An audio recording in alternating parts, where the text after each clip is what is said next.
ये दोस्तों स्वागत है आप सभी का हमारे इस वीडियो में। आज हम दो प्रीवियस ईयर क्वेश्चन के साथ उपस्थित हैं और इसमें हम ज्योमेट्री के इन दोनों क्वेश्चन को हल करेंगे सिर्फ मात्र 2-3 सेकंड में। आप बस इसके कॉन्सेप्ट को समझिए और इसके क्वेश्चन को सॉल्व करने की कोशिश कीजिए दोनों क्वेश्चन के, और आंसर लेकर आइए क्या आंसर आता है आपका।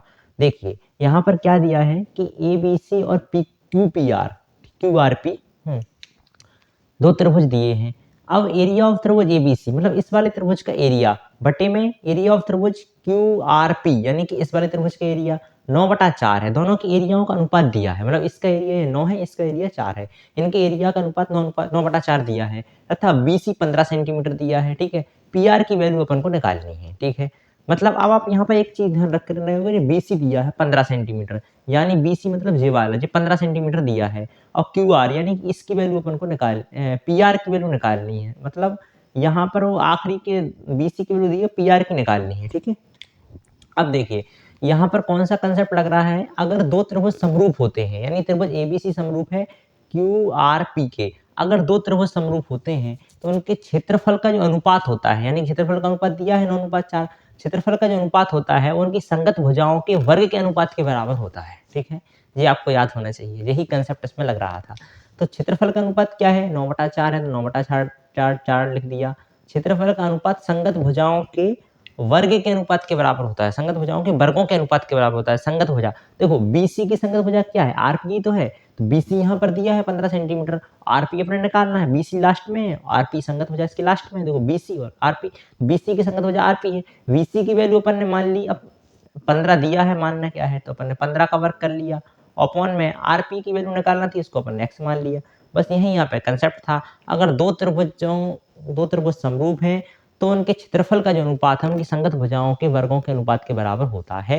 ये आपको याद होना चाहिए। अब इस केस में गुणा कर दिया, यानी कि 9x आ गया, और 9x बराबर है 225 आएगा इसका वर्ग, और इंटू 4 आएगा। ठीक है, अब यहाँ पे इसको काट लेंगे, 9 से 9 दूनी 18, और 9 दूनी 18 और 9 पना 45, यानी कि एक्स स्क्वायर की वैल्यू 100, यानी कि एक्स की वैल्यू कुल मिलाकर 10 इसका करेक्ट आंसर आ जाएगा।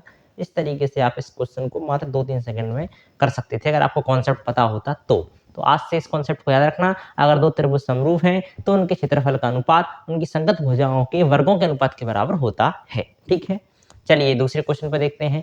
समबाहु त्रिभुज की प्रत्येक भुजा 10 सेंटीमीटर है, त्रिभुज की ऊंचाई अपने हाइट बताना है त्रिभुज की। देखिए समबाहु त्रिभुज बनता कैसा है, समबाहु त्रिभुज का मतलब होता है तीनों भुजाएं बराबर हैं, ऐसा त्रिभुज जिसकी तीनों भुजाएं बराबर हैं। माना कि ये समबाहु त्रिभुज है, इसकी प्रत्येक भुजा 10 है, जे 10 है, जे 10 है, जे 10 है। अब इस त्रिभुज का अपन को ऊंचाई निकालनी है, जे वाली, यहाँ से यहाँ तक की दूरी यानी हाइट निकालनी है, यहाँ से यहाँ तक की दूरी कितनी है। देखो यहाँ पर आपने देखा, अगर हमने मतलब शीर्ष ए से, ए बी सी मान सकते हो इसको, अगर हमने शीर्ष ए से यहाँ पर एक लंब खींच दिया एडी, इसको अपने डी मान लिया, तो यहाँ पर लंब जो होता है भुजा पर 90 डिग्री कोण बनाता है, 90 डिग्री का कोण बनेगा यहाँ पर, और 90 डिग्री का कोण जहाँ बने वहीं पर आपको पाइथागोरस प्रमेय याद आ जानी चाहिए, यानी इसमें पाइथागोरस प्रमेय लगेगी। पाइथागोरस प्रमेय कहती है कर्ण का वर्ग बराबर लंब का वर्ग प्लस के आधार का वर्ग। कर्ण का वर्ग कितना है, कर्ण 10 है, यहाँ पर 10 का वर्ग कर लो यानी 100। लंब का वर्ग कितना हो जाएगा, लंब का वर्ग तो निकालना ही है, तो x मान लो, इसको x स्क्वायर हो जाएगा, प्लस आधार का वर्ग। अब देखो पूरा यहाँ से यहाँ तक का 10 है, आधा कितना हो जाएगा, 5 हो जाएगा, नहीं 5 का वर्ग यानी कि 25 कर लो, यानी कि इसका आंसर जो आएगा x बराबर जे इधर चला जाएगा, यानी कि x बराबर जो आएगा वो आपका आएगा √75। ठीक है, √75 इसका x में करेक्ट आंसर आ जाएगा, यही इसकी ऊंचाई होगी। तो ऐसे इस प्रश्नों को आप कर सकते थे, पाइथागोरस सिंपल से लगाते थे। कर्ण का वर्ग यानी 10 कर्ण है यहाँ पर, और लंब का वर्ग प्लस आधार का वर्ग, कर्ण का वर्ग 10 का वर्ग 100, x अपने लंब पर x मान लिया, आधार का वर्ग 10 पूरा है तो आधा 5 हो जाएगा, यानी 5 का वर्ग कर लिया, x जहाँ की था इसको इधर पहुंचा दिया, 100 में से 25 यानी गया 75 बचा, और x का वर्ग इधर आया तो रूट हो गया, यानी कि √75 हो गया। इस तरीके से दोनों प्रश्नों को आप हल कर सकते हैं। वीडियो में अंत तक बने रहने के लिए बहुत बहुत धन्यवाद।